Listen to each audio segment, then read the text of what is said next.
2024ஆம் ஆண்டு உலக தரவரிசையில் பாதுகாப்பான மாநகரம் ஹாங்காங் என பெயர் பெற்றது. கிட்டத்தட்ட 140 நாடுகளை மிஞ்சியது. சிங்கப்பூரை 3 இடங்கள் வித்தியாசத்தில் வீழ்த்தியது.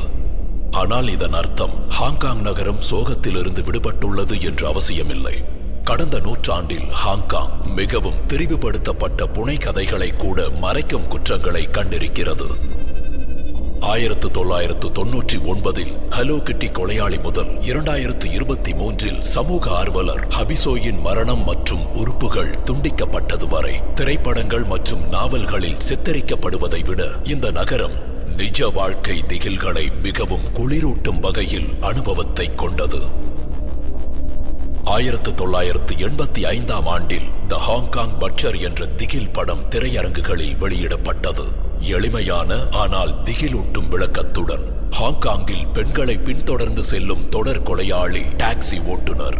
இது பார்வையாளர்களை உற்சாகப்படுத்தும் மற்றொரு கற்பனையான த்ரில்லர் போல தோன்றலாம். இந்த படம் வெளியீட்டிற்கு 3 ஆண்டுகளுக்கு முன்பு நடந்த நிஜ வாழ்க்கை சம்பவத்தை அடிப்படையாக கொண்டது என்பது எதிர்பாராதது. அவரது பெயர் லாம் கூர்வான். அவர் பெரும்பாலும் ஜாஸ் மர்டரர், ஜாடி கொலைகாரன் என்று குறிப்பிடுகிறார்.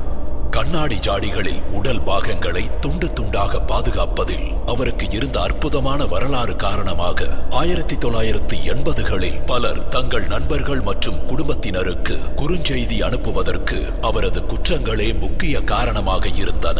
அல்லது தனியாக வீட்டிற்கு பயணம் செய்யும் போது, குறிப்பாக அதிகாலையில் டாக்ஸி உரிம தகடுகளில் படங்களை அனுப்பவும். ஆனால் மிகவும் குளிரூட்டும் விவரம் என்னவென்றால், லாம் தனது படுக்கை அறையை தனது சகோதரனுடன் பகிர்ந்து கொண்டார்.